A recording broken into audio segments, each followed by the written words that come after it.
Hi, folks. In my family tree, I've had a lot of family members over the years who have either severed digits or crushed them in a variety of accidents, ranging from a table saw accident to a pulley on a tractor and even the gears in a cement mixer. Anyway, so far, I've been lucky. Now, I've had a lot of nicks and scrapes along the way, though. But it's always important to be prepared, whether it be a minor injury or a catastrophic one. So today we're going to take a look at what's in my first aid kit. Stick around and let's learn together.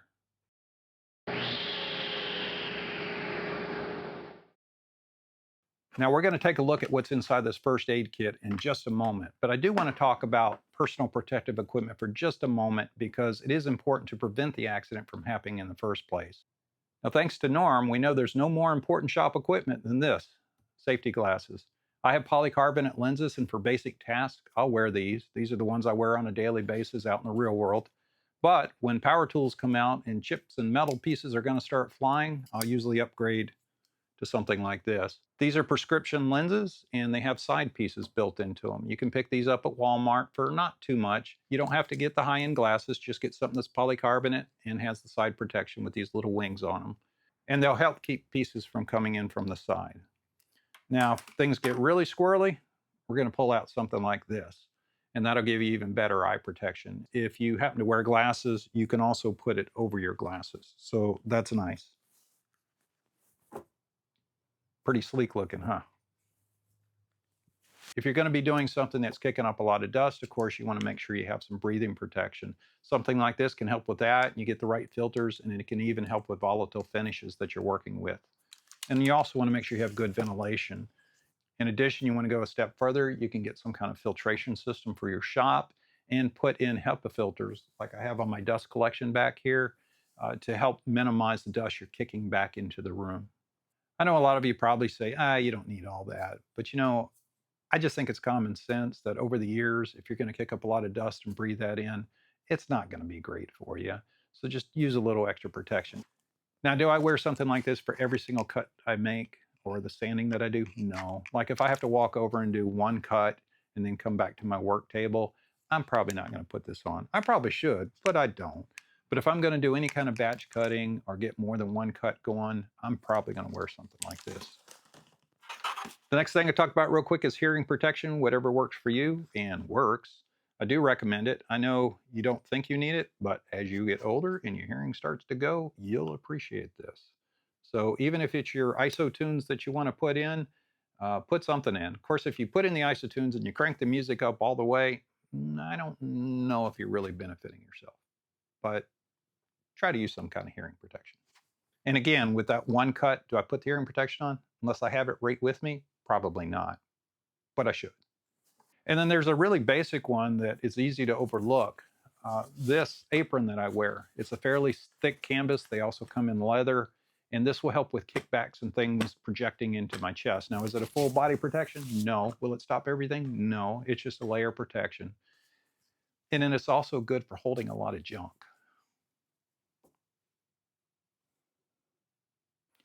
Now, as far as PPE goes, there is one thing I would never disagree with Norm, but to me is the most important thing.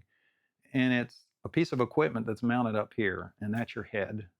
I can tell you that it is very, very easy, especially when you're starting to batch out things. You've got all your jigs set up, all your measurements right, and you're just pushing wood through time after time, and you're going in batches. That's when it's easy to just lose yourself and to be thinking, oh, I hear the TV, or I hear a song, or let me think about the next thing I'm going to work on. And that's when your accidents can really happen. It's because you're not focused on what it is you're doing. Now, I'm not going to cast any stones. I'm guilty of this. So far, I've never had any major accidents because of it, but I've caught myself several times realizing that this is dangerous what I'm doing.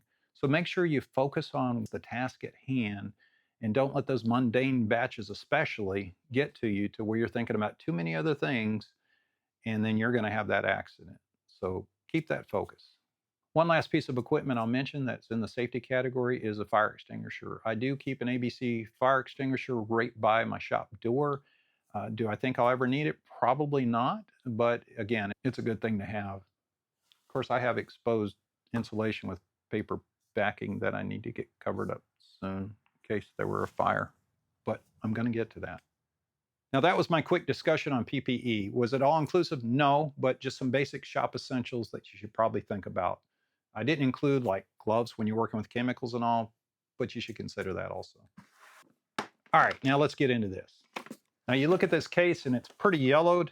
It looks very, very old. That's because it is very, very old, but it's what's inside this that really counts. The first thing I'm going to talk about are these, especially in a wood shop.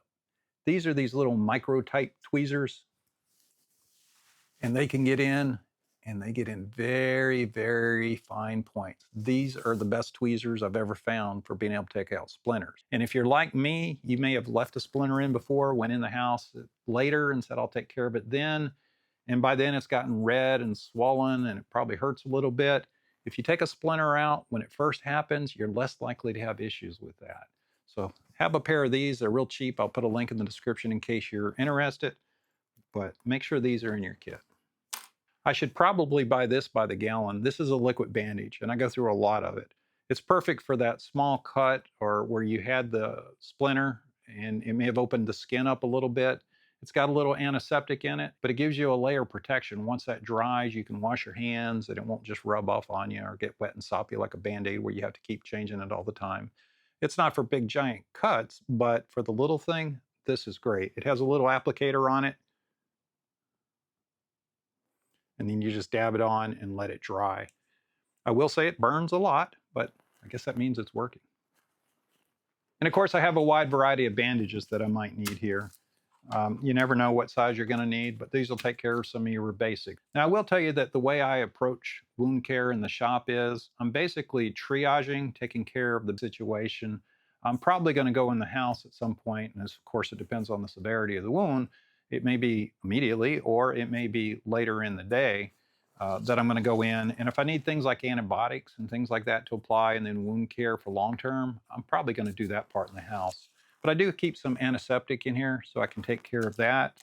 And of course the bandages so that I can try to bandage it. Oh, and I found this book in this first aid kit, and it was printed in 1979.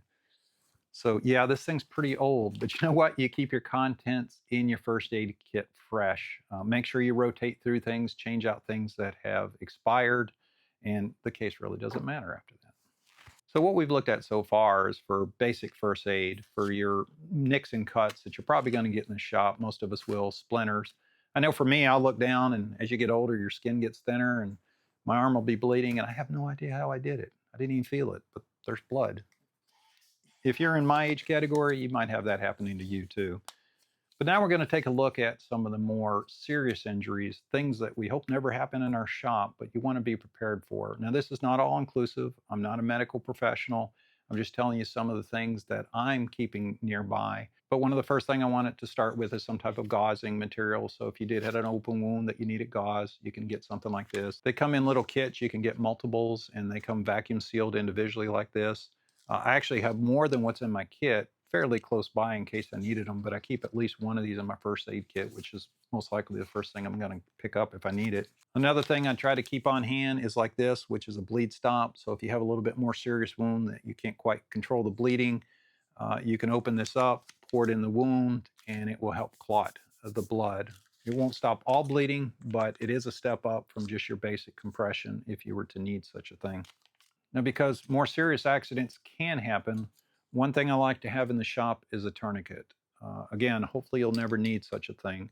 But a tourniquet like this, I'm not going to try to show you how to use it. Like I said, I'm not a professional to tell you. You would need to find out yourself.